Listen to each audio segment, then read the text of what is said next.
देखिए, पहले तो मैं जानना चाहूँगी कि जो आपने एक बड़ी सफलता हासिल की है, अंतर्राष्ट्रीय स्तर पर जाकर आपने चंडीगढ़ का नाम रोशन किया है। बड़ा मैनिफेस्ट करके गई थी कि 4 मेडल लेके आऊँगी। वैसे तो गोल्ड ही था, मैं लेके आऊँगी। 4 मेडल तो लाने ही लाने थे। I was very positive. कोई मेरे को ऐसे नहीं लग रहा था कि मेरे सुनने में भी आपने बोला था कि आप 4 मेडल्स लेके आएँगे और आपने वो करके दिखाया। जब मैंने 2013 में फर्स्ट टाइम मास्टर्स में पार्टिसिपेट किया and I won 2 silver medals, बस उसके बाद no looking back and now rest is history. आपके पिता की अगर हम बात करें तो आपने जैसे बताया था कि जब वो कहीं न कहीं अपने आखिरी पल गिन रहे थे, उस समय आप बहुत भावुक हो चुकी थी। पर लग रहा था कि बचना मुश्किल है, पर हमें उम्मीद हमने भी नहीं छोड़ी। हमें था कुछ भी हो जाए, चाहे बेड पे रहे पर बच जाए। जब आपने देखा कि आपके जो पिता थे वो उस समय अपनी आखिरी पल गिन रहे थे और एक और अगर आपकी बात करें तो आप एक गंभीर समस्या की शिकार जो है वो उसके कुछ ही दिनों के बाद हुई थी, तो क्या कुछ उस समय मनस्थिति? मैं बेड पे बैठती थी तो मेरे को लगता था कि जैसे भूचाल आ गया। तो मेरे को हर एक चीज़ हिलती थी, ऐसे मैं ऐसे देखती, तो हर एक चीज़ ही मेरे को टफ लगती थी, भूल जाती थी। मेडिसिन लेनी भूल जाती थी। मेडिसिन जब लेने भूल जाती थी तो बेहोश बहुत बार हुई। 13-13-13 आमतौर पर लोग इस नंबर को बड़ा अनलकी मानते हैं, लेकिन उपिंदर कौर सेखों की अगर हम बात करें तो आप इस नंबर को लकी तौर पे लेती हैं। भगवान पे छोड़ दिए कि सब कुछ तेरा तेरा है, इट्स योर्स, जो मर्जी कर लो, मैं अपनी मेहनत करूंगी, बाकी rest it's up to you. आपने पहले से ही अपना एक जो लक्ष्य है उसको आपने बनाकर रखा और आपने बिल्कुल अर्जुन की तरह उस मछली की आंख पे जो आपने तीर लगाया है, तो क्या उस समय एक सारी सिचुएशन थी? क्योंकि आगे मैंने बहुत कुछ अभी प्राप्त करना है। अभी तो लाइफ मेरी शुरू हुई है। ये जो फेज है ना इंटरनेशनल, वो तो शुरू हुआ है। अब देखना आप आगे आगे। नमस्कार, द समर न्यूज देख रहे हैं आप और मैं हूं आपके साथ शगुन कश्यप। कभी कभी जिंदगी आपको इतने जोर से गिराती है कि आपको लगता है कि शायद अब उठना नामुमकिन ही है, लेकिन यही वो पल होता है जो ये आगे चलकर कहीं ना कहीं तय करता है कि आप हार मानेंगे या फिर इतिहास बनाएंगे। एक ऐसी ही कहानी के साथ आज हम मौजूद हैं चंडीगढ़ में, जो कि चंडीगढ़ की शान के नाम से आज जानी जा रही हैं उपिंदर कौर सेखों जी।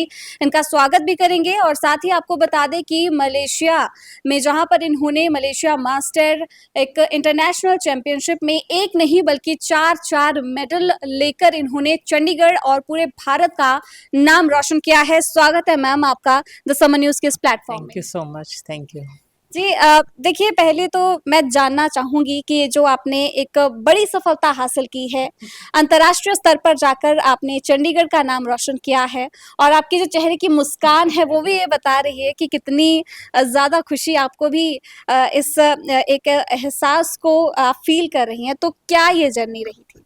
ये मेरा फर्स्ट इंटरनेशनल टूर्नामेंट के लिए मलेशिया गई थी और मैं बड़ा मैनिफेस्ट करके गई थी कि 4 मेडल लेके आऊँगी। वैसे तो गोल्ड ही था, मैं लेके आऊँगी। 4 मेडल तो लाने ही लाने थे। I was very positive. कोई मेरे को ऐसे नहीं लग रहा था कि इंटरनेशनली चली हूँ। बस मेरे को था कि मैं तो लेके ही आऊँगी मेडल। वैसे तो मैं अपने चेस्ट नंबर के पीछे ही लिखना चाहती थी गुरविंदर वीर की तरह कि मैं लेके आऊँगी, तो बट आई टोल्ड एवरीबॉडी कि मैं ला रही हूँ एंड ऐसे ही हुआ। I am so thankful to God. जी, बिल्कुल। आपकी कहानी जब मैंने मैम पढ़ी और जब मैंने सुना तो एक काफ़ी एक चीज़ मुझे पर्सनली फ़ील हुई, क्योंकि आपका ये जो सफ़र था, बहुत ही मुश्किलों से भरा ये सफ़र था। अपने इस पूरी जर्नी के दौरान अगर आपका जो थोड़ा बैकग्राउंड भी उठाकर हम देखें, तो आप बचपन से ही खेलों के साथ जुड़ी हुई थी। अगर हम आज के टाइम पे देखें कि किस तरीके से वो आप में एक एनर्जी आई कि आपने डिसाइड किया कि नहीं, मैं इस चैंपियनशिप में जाऊँगी और मैं आप क्योंकि मेरे सुनने में भी आपने आपने बोला था कि आप 4 मेडल्स लेके आएँगे और आपने वो करके दिखाया। मैं बचपन से ही प्लेयर थी। जब छोटी सी थी तब से मैं प्राइज जीत रही हूँ, रिले रेसेस रेसेस हॉकी में मैं I was like centre forward. मेरे मतलब पेरेंट्स ने मेरे को लड़कों की तरह पाला था, मेरे को सारी अपॉर्चुनिटीज़ दी। छुट्टियों में भी मैं कैंप्स अटेंड करती थी। तो ये जो अब भी कर रही हूँ वो एक्सटेंशन ऑफ माय चाइल्डहुड ही है, बिकॉज मैंने कॉलेज में भी बहुत कुछ जीता। Cycle races 1500 metre cycle race में भी हमेशा फर्स्ट आती थी रेसर्स। और फिर मैं इधर पंजाब यूनिवर्सिटी में एमए इंग्लिश की, इधर 2 साल बेस्ट एथलीट रही। Then I did law from Patiala, उधर भी मेरे होते हुए एक बार ही हुई थी एथलेटिक मीट, उधर भी बेस्ट एथलीट बनी। तो फिर शादी हो गई 87 में। जो बीच में 30-35 साल का जो पॉज आया वो पॉज ही था। अब फिर मैं उधर से ही फिर शुरू हो गई जब मैंने 2013 में फर्स्ट टाइम मास्टर्स में पार्टिसिपेट किया and I won 2 silver medals. बस उसके बाद no looking back and now rest is history. बिल्कुल, rest is history and history you have already made it. आपने अपने पेरेंट्स का जिक्र किया। पेरेंट्स की जहाँ पे बात आ जाती है और खासकर आपने कहा कि मुझे लड़कियों की तरह नहीं लड़कों की तरह मेरी परवरिश की गई है, और खासकर जहाँ लड़कियों की बात आ जाती है तो पिता का कितना सहयोग एक अपनी बच्ची को लेकर रहता है वो बहुत ही ज़्यादा इम्पोर्टेंट रोल प्ले करता है। तो आपकी लाइफ में आपके फादर साहब का कितना इम्पोर्टेंट रोल था? बहुत ज़्यादा। मैं एक्चुअली अपने पापा के साथ ही ज़्यादा कंपनी में बैठती थी, तभी मेरे को हर एक न्यूज़ का पता होता था, क्या पॉलिटिक्स चल रही है। बचपन से ही मेरे को ग्राउंड भी लेके जाते थे, रेसेस लगवाते थे, थ्रोज करने होते। फादर हमेशा साथ में रहते थे। तो जब मेरे बठिंडा में कॉलेज में होती थी तो एथलेटिक मीट होती, पापा used to sit in the audience, वो देखते थे। तो जब मैं यूनिवर्सिटी में इधर थी या पटियाला में तो मदर आते थे मेरे को चेयर अप करने। सो मेरे पेरेंट्स का मेरे बहुत साथ मिला एंड हमेशा इनकरेज करते रहे। स्टडीज़ में भी मैं अच्छी थी, मैं मेरिट लिस्ट में आई थी पंजाबी यूनिवर्सिटी की, है ना। तो I did MA English pass. उसके पहले मैंने अपना ऑनर्स इन इंग्लिश किया, लिटरेचर था। So I was good in studies and games. पर मैंने कभी स्पोर्ट्स को इतनी अहमियत नहीं दी, बिकॉज मैंने इसको एज ए हॉबी समझा। जबकि मेरे को पंजाब यूनिवर्सिटी में सर ने बोला था कि why don't you do masters in physical education. But मेरी जो बैकग्राउंड थी कॉलेज की इंग्लिश लिटरेचर वगैरह में थी, तो भी मैंने इसको परस्यू नहीं किया। अब मैं सोचती हूँ कि जहाँ मेरा फोटे था मैं उधर ही आ गई अब, है ना, लाइक दोबारा घूम के फिर उधर ही आ गई मैं। बिल्कुल। आपके पिता की अगर हम बात करें तो आपने जैसे बताया था कि जब वो कहीं न कहीं अपने आखिरी पल गिन रहे थे, उस समय आप बहुत भावुक हो चुकी थी, और कुछ ही दिनों के बाद भी आपको ये पता चला कि आप भी एक गंभीर बीमारी का शिकार जो है वो हो चुकी थी। तो क्या उस समय एक मनोस्थिति एक व्यक्ति की अगर हम जानें, क्योंकि आपकी जो लाइफ़ रही है काफ़ी अप्स एंड डाउन से भरी रही है। आज चाहे जो लोग हैं वो काफ़ी ज़्यादा आपकी जो सक्सेस है या चकाचौंध को देखकर कहते होंगे, नॉर्मली एक इंडिविजुअल कह ही देता है, लेकिन आपकी उपिंदर कौर सिक्खू की अगर हम बात करें, तो कौन-सी वो ऐसी घड़ी थी जहाँ पर आपने अपने आप को ऐसा पाया कि अब मैं टूट चुकी हूँ? 2000 जो जनवरी से शुरू होके अगस्त तक हमारी लाइफ में ऐसे लगता है 2000 आया ही नहीं। फादर गॉट इल इन जनवरी, वो भी इतने बीमार हुए जब कभी बीमार ही नहीं हुए थे। इतने बीमार हुए कि he was admitted in PGI for 7 months. पर लग रहा था कि बचना मुश्किल है, पर हमें उम्मीद हमने भी नहीं छोड़ी। हमें था कुछ भी हो जाए, चाहे बेड पे रहे पर बच जाए। But he didn't survive. उनके 3 दिन के बाद मैं गिर गई, ब्रेन ट्यूमर डिटेक्ट हुआ, अमेरिका ले गए। उधर भी मुश्किल लगता था मेरा बचना। पर नेक्स्ट ईयर फिर जब डॉक्टर ने ओके कर दिया कि अब you can fly back to India, फिर हम आ गए। सो हमारी वैसे लाइफ में ना 2000 ईयर आया ही नहीं। तो बिल्कुल इस जर्नी के दौरान काफ़ी आपकी लाइफ के अप्स एंड डाउन्स रहे थे, तो मैं जानना चाहूँगी कि क्या कुछ मनोस्थिति आपकी रही थी उस दौरान, जब आपने देखा कि आपके जो पिता थे, वो उस समय अपनी आखिरी पल गिन रहे थे और एक और अगर आपकी बात करें, तो आप भी एक गंभीर समस्या की शिकार जो हैं, वो उसके कुछ ही दिनों के बाद हुई थी, तो क्या कुछ उस समय मनोस्थिति रही थी? उस टाइम तो मेरी तबीयत बहुत ही बिगड़ गई थी। उस टाइम तो मेरे से चला भी नहीं जाता था। जब मेरे को इतना भी याद है कि दिल्ली हम पहुंचे फ्लाइट के लिए, उस टाइम भी मेरे से खड़ा नहीं हुआ जा रहा था, बच्चे ही संभाल रहे थे। फिर जब अमेरिका गए तबीयत और ख़राब हो गई। फिर बस मैंने डॉक्टर को यही बोला कि मेरी जल्दी से जल्दी सर्जरी कर दो, है ना, कुछ भी जो होना हो जाए पर मेरी सर्जरी कर दो। तो it was very tough time. पर उधर भी मैंने अपना, मेरे को तो खैर खुद जो बंदा होता है ना, जो बीमार होता है, उसको कुछ नहीं पता होता ये मेरा होगा क्या।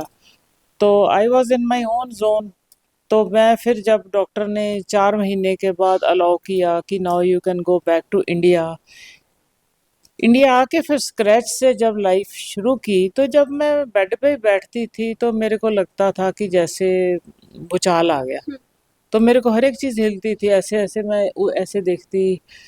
तो हर एक चीज़ ही मेरे को टफ लगती थी, भूल जाती थी, मेडिसिन लेनी भूल जाती थी। मेडिसिन जब लेने भूल जाती थी तो बेहोश बहुत बार हुई। तो फिर डॉक्टर के पास लेके जाते उठा के। एक बार शादी थी मेरी कज़न की, उधर बेहोश होके गिर गई because I was missing my father looking at my चाचा जी एंड ऑल। तो मैं इतना सदमे में चली गई, मैं उधर ही बेहोश होके गिर गई।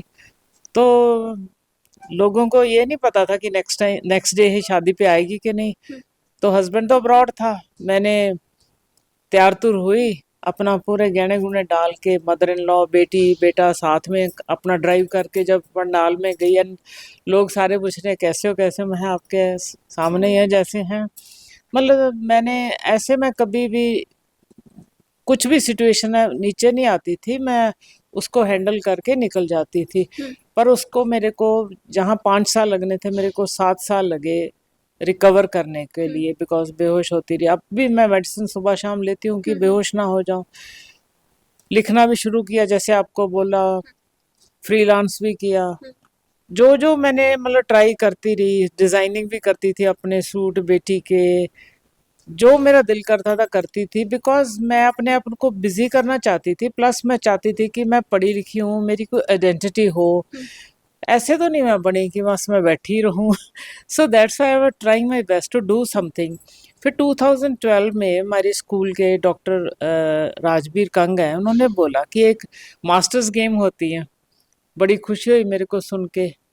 फिर नेक्स्ट टाइम जब मैंने 2013 में जब मेरे को मेनिंजाइटिस की प्रॉब्लम आई, तो उसके बाद मैंने 6 महीने के बाद ही मैंने जाके पार्टिसिपेट किया, 2 सिल्वर मेडल जीते। जिस तरीके से आपने अभी तक अपनी जर्नी के बारे में बताया, पहले ब्रेन ट्यूमर, उसके बाद मेनिंजाइटिस, 13 साल का वो गैप, 13 साल का मेनिंजाइटिस का गैप, और अब 13 फिर साल बाद आप जो हैं आपने एक और एक जो सेट किया है एग्जाम्पल, 13 13 13। आमतौर पर लोग इस नंबर को बड़ा अनलकी मानते हैं, लेकिन उपेंद्र कौर सिक्खू की अगर हम बात करें, तो आप इस नंबर को लकी तौर पे लेती हैं? हाँ, मैंने इसको लकी कर दिया, बिकॉज जो सेकंड जो 13 वाला था उसमें तो मैंने मास्टर्स में पार्टिसिपेट किया, 2 सिल्वर मेडल जीत लिए।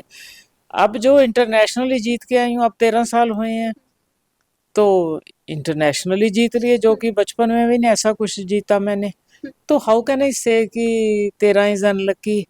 और जब भी मैंने वैसे भी सब कुछ ना अपनी लाइफ भगवान पे छोड़ दी है कि सब कुछ तेरा तेरा है, इट्स योर्स, जो मर्जी कर लो, मैं अपनी मेहनत करूंगी, बाकी rest it's up to you, जब मर्जी ले जाना। तो मैं जब गॉड पे छोड़ दो ना, तो फिर सब कुछ ठीक ही होता है। अनलकी वगैरह कुछ नहीं होता, हम लकी बना सकते हैं, हमारे हाथ में है। अगर हिलोगे, कुछ करोगे, मेहनत करोगे, तो सब कुछ ठीक हो जाता है। बिल्कुल, काफ़ी अच्छी बात आपने ये कही। आप डिस्क थ्रो में और 400 मीटर उस दौड़ में आप जो है वो गोल्ड मेडल लेकर आई हैं। तो इन सारी चीज़ों से जूझने के बाद भी और मलेशिया में आपने कैसा, मैं कहती हूँ कि एक बड़ा एक एग्ज़ाम्पल भी सेट किया है उन तमाम महिलाओं के लिए जो कहीं न कहीं जो स्थिति है उसका हवाला देते हुए ये कहती हैं कि हम ये चीज़ नहीं कर सकते। लेकिन आपने उस बैरियर को तोड़ा, आपने पहले से ही अपना एक जो लक्ष्य है उसको आपने बनाकर रखा और आपने बिल्कुल अर्जुन की तरह उस मछली की आँख पे जो आपने तीर लगाया है, तो क्या उस समय एक सारी सिचुएशन थी? देखो, जब मैं मेहनत करती हूँ, डेडिकेशन है, कुछ पाना है, तो फिर नेचुरली अंदर से भी तो वो ही निकलता है ना कि लेके आने हैं हुँ, चार। क्योंकि आगे मैंने बहुत कुछ अभी प्राप्त करना है। अभी तो लाइफ मेरी शुरू हुई है। शुरू हुई है। ये जो फेज है ना इंटरनेशनल, हुँ, वो तो शुरू हुआ है। अब देखना आप आगे आगे। हुँ, अब तो अभी पौड़ियाँ चढ़ी हूँ, अभी this is like first floor. हुँ, तो आप देखना आगे। हुँ। आप किसे लकी मानती हैं? मलेशिया आप जब गई थी इस जो ये एक चैंपियनशिप थी, तो आपकी बेटी जो थी वो भी आपके साथ गई थी, तो कितना लकी मानती हैं आप उनको? बहुत ज्यादा। She is my like our, not my lucky hmm, charm है। हुँ, जब ये हुई है तब भी हमने देखा कि she is lucky for us. हुँ, तो लकी चार्म जब साथ में है तो फिर जीतना तो है ही। बिल्कुल। या खासकर लड़कियों को इसी तरीके से देखा जाता है कि वो एक लकी चार्म जो है, एक लक जो है एक फैमिली में लेकर आती हैं। अब 150 से ज़्यादा आप ऐसे ही जो कहीं मेडल की बात की जाए तो आप लेकर आ चुकी हैं और हर एक जो आपकी उपलब्धि है वो ख़ास मानी जाती है। सबसे ज़्यादा अगर आपकी बात की जाए तो आपकी ध्यान में या फिर आपको लगता है कि जो सबसे स्पेशल आपके लिए एक कोई बड़ी उपलब्धि रही हो? बड़ी तो जब मैं कुछ करती हूँ, जैसे आपको बोला बताया था मैंने ऑफ द कैमरा कि हुँ, मैंने प्लैंक किया पिछले मंथ। हुँ, 1 घंटा होल्ड किया है, वो उपलब्ध मेरी है, अचीवमेंट है। देन मैंने जब मैं स्क्वाड चैलेंज जीतती हूँ, वो मेरी अचीवमेंट है। अब 3-4 मैंने नेशनल जीते, अब तो मेरे को याद भी नहीं हुँ, 3 है कि 4 है। हुँ, रिसेंटली मैंने इसी साल में नेशनल्स में 2 जीते और 4 मैंने गोल्ड जीते उसमें खेलो इंडिया में।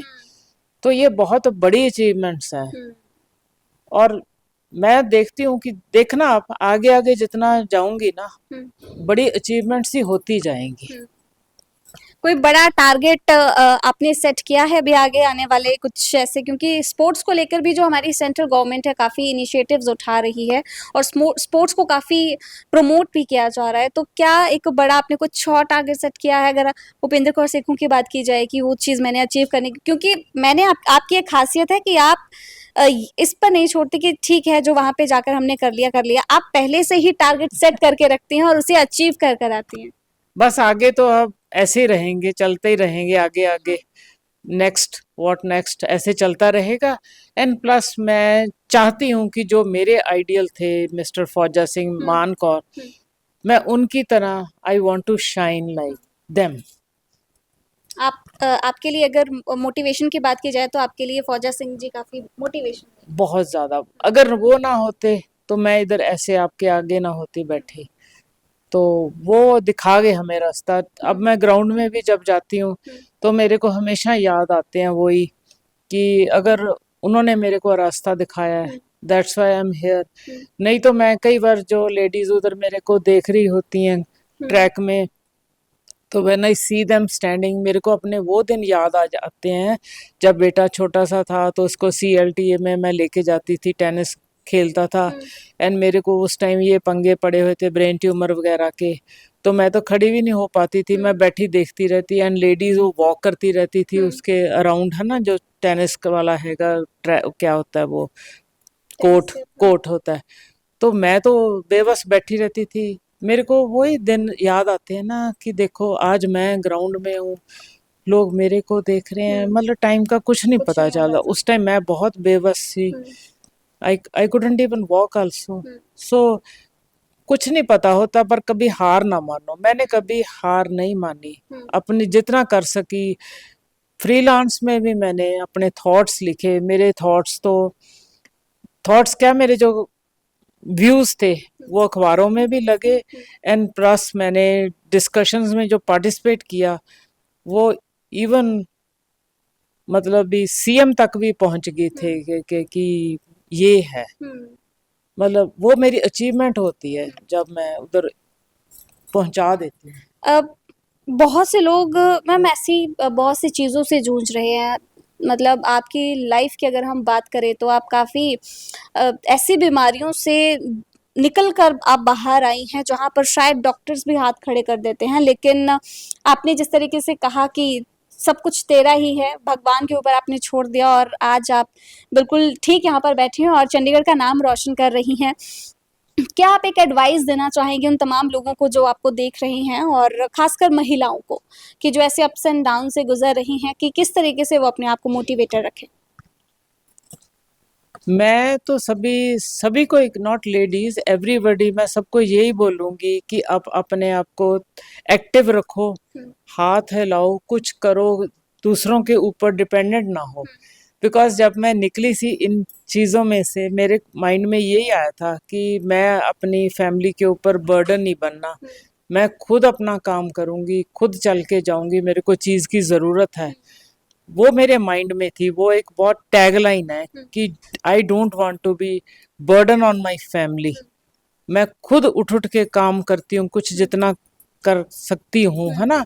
तो मैंने अपने आप को इतना बिजी करा है कि यू वोंट बिलीव, मेरे पास टाइम ही नहीं होता। बिल्कुल, आपकी जर्नी काफ़ी ज़्यादा मोटिवेटेड है और काफ़ी एक मैं कहती हूँ इन्होंने एक एग्ज़ाम्पल सेट किया है, ख़ासकर महिलाओं के लिए भी, क्योंकि महिलाएँ जो हैं आज के समय में अगर भारत की अगर हम बात करें तो काफ़ी ऐसे जो चीज़ें आ जाती हैं सामने और उसमें कई ऐसी सिचुएशंस वो सामने रखती हैं कि हम इन चीज़ों की वजह से ये अपना लक्ष्य हासिल नहीं कर सकते। लेकिन मुझे ऐसा लगता है कि चंडीगढ़ की आन बान शान आज के टाइम पे अगर हम कहें तो उपेंद्र कौर सिक्खू ने वो एग्ज़ाम्पल सेट किया है और कभी हार नहीं माननी चाहिए, चाहे ज़िंदगी में किसी भी तरीके का एक जो फ़ेज़ है वो क्यों ना चल रहा हो। लेकिन इन्होंने एक बात बिल्कुल सही कही, जब भगवान पर सारी चीज़ें छोड़ दी जाती हैं, लेकिन खुद भी हमें मेहनत करते रहना चाहिए, हमें सकारात्मक ऊर्जा के ऊपर हमें ज़्यादा फ़ोकस करना चाहिए, क्योंकि अगर आप भी अपने लिए जंग लड़ेंगे तो बिल्कुल भगवान भी उसी का साथ देता है जो कि अपनी सहायता करता है और इसी का उदाहरण उपेंद्र कौर सिक्खू जो हैं उन्होंने ये पेश किया है। और हम कामना करेंगे कि आगे आपने जो भी एक अपना लक्ष्य तय करके रखा है आप उन्हें एक बार फिर अचीव करें, क्योंकि आपकी एक खासियत, मैं दोबारा ये चीज़ रिपीट करूँगी कि आप एक ये नहीं सोचते कि मैं वहाँ जाके ये चीज़ होगी, नहीं होगी, देखा जाएगा। आप पहले से ही अपना लक्ष्य तय करके रखती हैं कि मुझे ये अचीव करना है और आप कर लेकर आती हैं। वेल, कैमरामैन आकाश के साथ मैं शगुन कश्यप, चंडीगढ़।